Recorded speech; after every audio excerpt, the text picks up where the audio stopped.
Hello, everyone. My name is Cooper, and this is Climate Change and Mental Health. My name's Adam. My name's Claire. Oh, yeah. Starting off with relevance and significance on a personal level, we are all from the West Coast, which we all think is the best coast, and we have all been impacted by climate change in our own communities. From Washington. I'm from Oregon. I am from Sacramento. And I'm from San Francisco.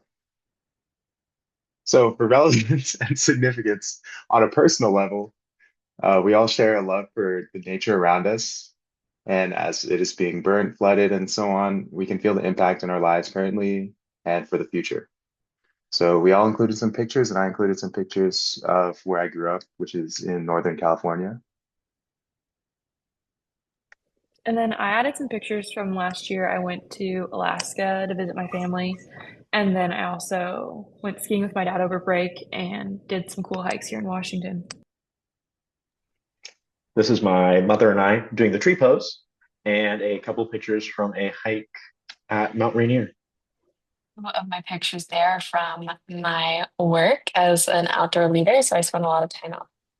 And the other two photos are just my personal adventures. And majority of the time I spend in Washington and I spend a little bit of time in Oregon, which is beautiful. Yeah, nature is really important to us. So, the relevance and significance on a personal level.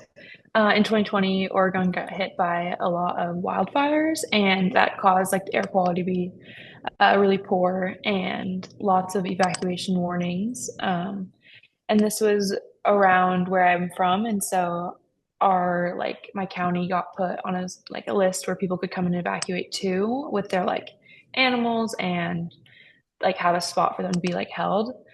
A lot of people were definitely really scared about what was to come and what could happen to their land that they left behind, and maybe some of the things they had to leave that they didn't want to. And I have like a bunch of different pictures on here, but the one in the bottom right corner I took when I was like working, and that was just like the sky outside.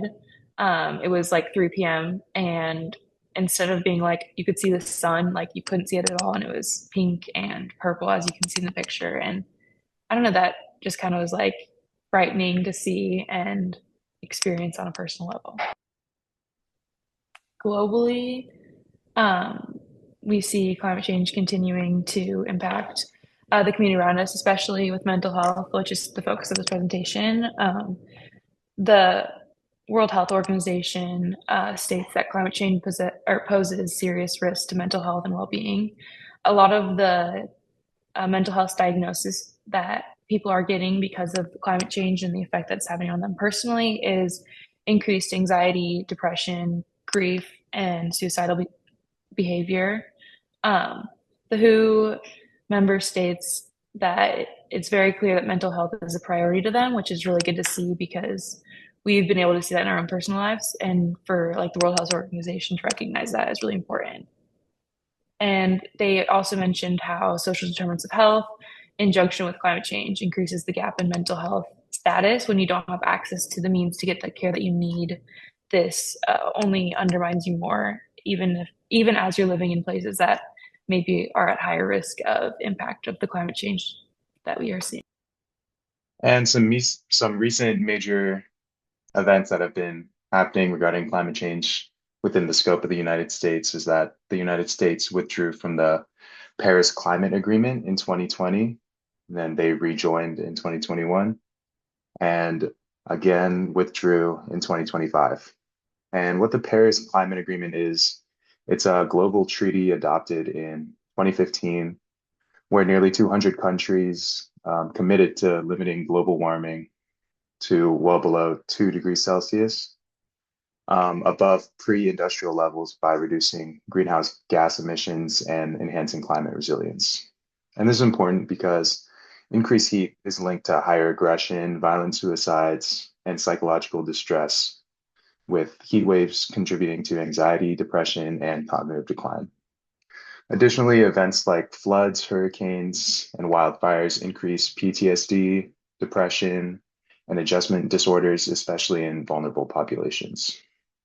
Climate-induced displacement causes psychological distress, loss of identity, and an increased risk of psychiatric disorders. So expanding mental health services, policy initiatives, um, and just resilience building strategies can help address the crisis. In regards to the topic is portrayed in popular media and social networks, recently, within the past few decades, the concept of climate anxiety and eco anxiety has grown, which we'll talk about more later in the presentation. But to define it, climate anxiety at its fundamental level is distress about climate change and its impacts on the landscape and the human existence. Sarah Lowe, who's a clinical psychologist and professor at Yale School of Public Health, states that it can manifest as intrusive thoughts or feelings of distress about future disasters or the long-term future of human existence in the world, including one's own descendants.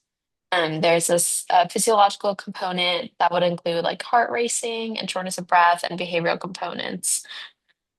And when climate anxiety gets in the way of one's social relationships, functioning at work or school. So that's kind of climate anxiety and eco anxiety as well. But in terms of how these concepts are portrayed in media, we see it in books and movies. These books include popular ones such as Weather by Jenny Offel, Feel Good and Climate Anxiety by Sarah Gray, and The World Keep Ending, The World Goes On by Franny Choi, and many others. This is also shown in movies such as The Day After Tomorrow and Don't Look Up. And with the growth of social media forums such as Reddit, TikTok, Instagram, and Twitter, we've been able to understand other perspectives on this topic and overall just get more information of what other people are feeling about climate change and how they think it impacts their mental health. And then in other media, we see the rise of climate activists such as Greta Thunberg and Vanessa Nakate. So both of these activists are doing Fridays for Our Future, which is where they are striking. It started with Greta in Sweden, where she striked in front of Parliament to be able to show how like impactful it is for the community that is being impacted and like growing up now, like the younger generations, and what it's going to mean for us. And she was inspired, or Vanessa was inspired by Greta, and now started that in Uganda and has risen up and done more sort of just showing the world what climate change is being impacted in the country of Uganda. And now we have a couple of pretty famous quotes by Greta Thunberg that you probably have heard before. And the first one goes, "You've stolen my dreams and my childhood with your empty words, and yet I'm one of the lucky ones. People are suffering, people are dying, entire ecosystems are collapsing. We're at the beginning of a mass extinction, and all you can talk about is money and fairy tales of eternal economic growth. How dare you?" And the second one goes, "Adults keep saying we owe it to the young people to give them hope, but I don't want your hope.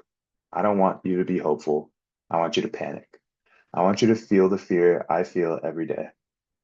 And then I want you to act. I want you to act as you would in a crisis. I want you to act as if the house is on fire, because it is."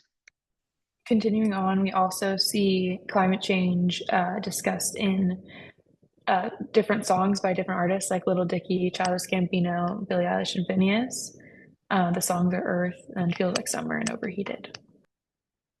While doing research on this topic, I found here some statistics that just stood out to me.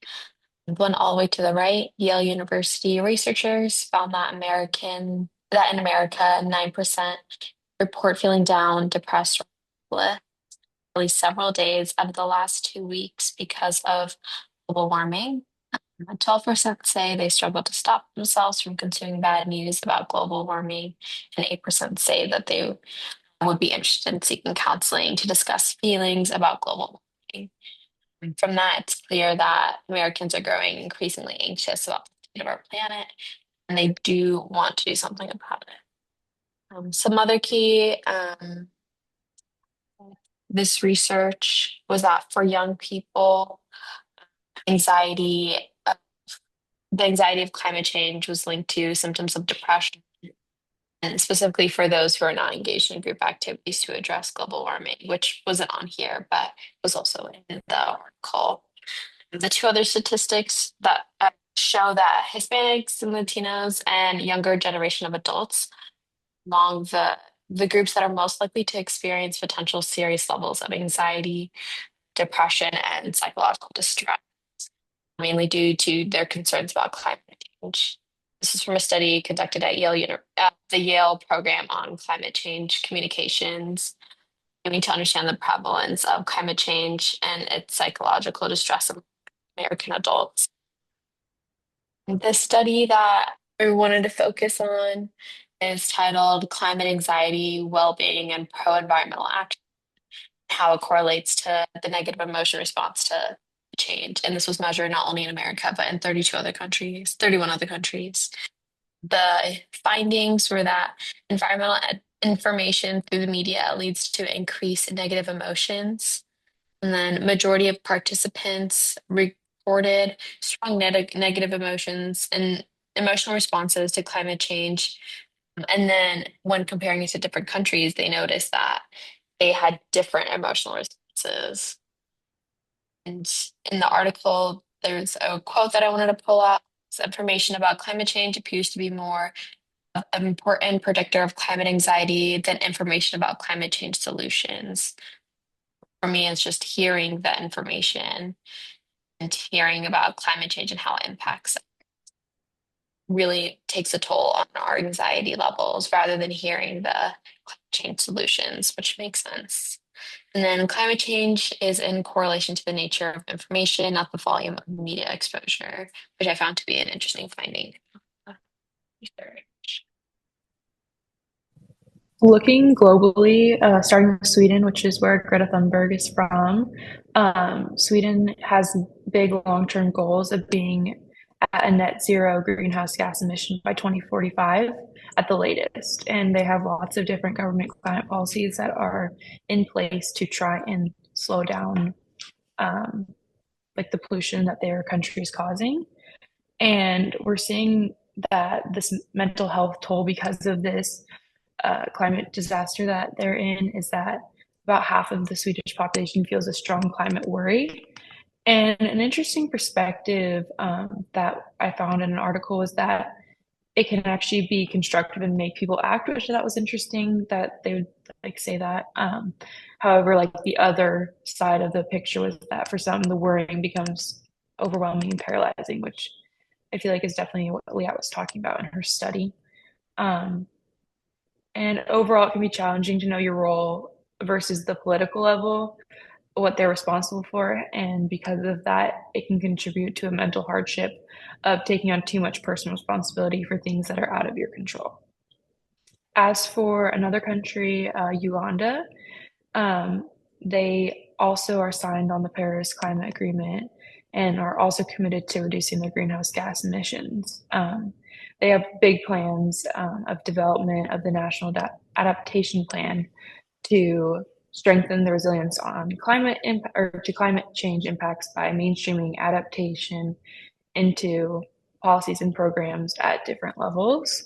Some of the climate change impacts that Uganda has faced is that because of the floods, landslides, droughts, and the temperature changes, because of the like stagnant water from the floods, there's mosquito breeding grounds, so leading to an increase in diseases such as malaria.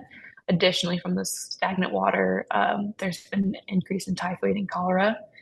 And those like different things that have happened have caused mental toll on the people, leading to like PTSD, depression. Many have lost family members due to climate change and the impacts it's had.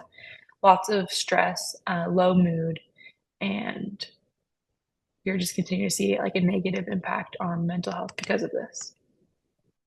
In regards to our data and source credibility, For the article that you talked about earlier, written by Agambode, the sample is was about 200 participants in each country. And then how they got their research was using a 7 item scale based on like the state trait anxiety inventory. Participants were instructed to collect their thoughts and focus their feelings in regards to climate change. And then they were directed to indicate the degree to which they felt. And then they used the 7 items, which is calm, tense, relaxed, anxious, peaceful, worried, or terrified, and how they feel about climate change at that moment in time. And then ratings for each emotion were recorded with a 5 point response scale, rating from one, not at all, to five, extremely.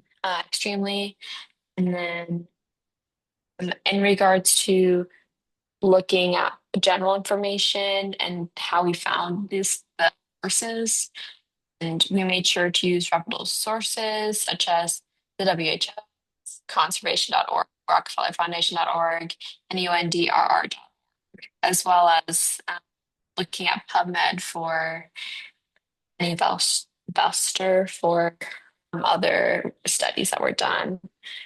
We made sure to sift through information that was blog or lower credibility research to ensure that it was not personal experience talking about mental health, but a review of it as a whole.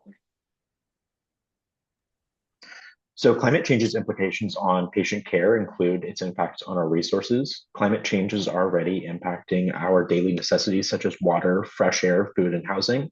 Recently, there was an impact on saline due to weather conditions in Florida, and this is changing our patients. Many more patients are presenting with eco-anxiety, which is the chronic fear of environmental doom. Patients presenting with eco-anxiety are presenting with symptoms consistent with clinical anxiety, and they often feel that their individual actions are futile, they feel powerless, and they just feel overwhelmed. And what makes it difficult is that there are few relieving factors, as it's an overwhelming issue. One that may make people feel better is taking action against climate change. That has been proven to help reduce some anxiety. Climate change is causing so much anxiety due to its disruption to our livelihood. Disruptions to livelihood is already one of the greatest sources of anxiety for people. So to have it on this scale is why it's creating something like eco anxiety. This is not impacting all people equally. Women, young people, and people with low economic status are more vulnerable to anxiety and mood disorders related to disasters.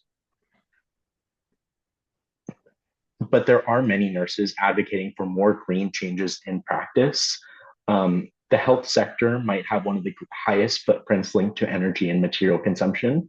Within the US, about 7,000 tons of waste are produced per day, and about 10% of the greenhouse gases are produced by healthcare.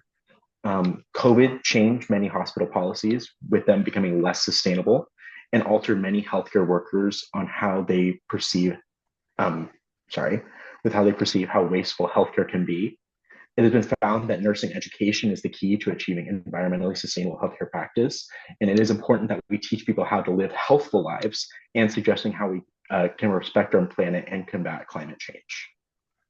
So a big question you might have after we gave you all that information is how can we help reduce climate anxiety?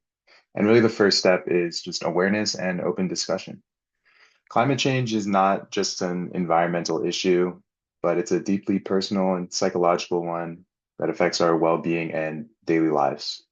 Researching this topic has made us more aware of the mental health consequences from anxiety and PTSD to economic and migration-related stress.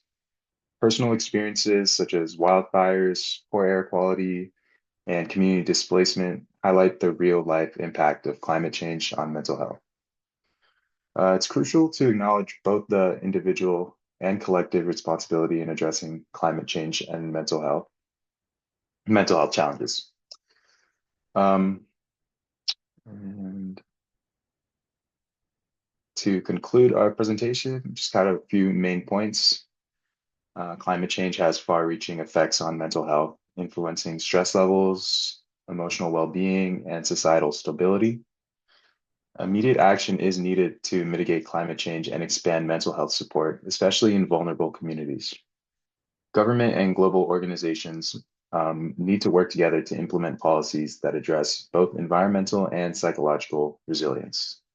While climate anxiety is a growing concern, empowerment through advocacy, education, and sustainable practices can lead to meaningful change. Addressing climate change is not just about protecting the planet, but also about safeguarding our mental and emotional well-being for future generations. Thank you.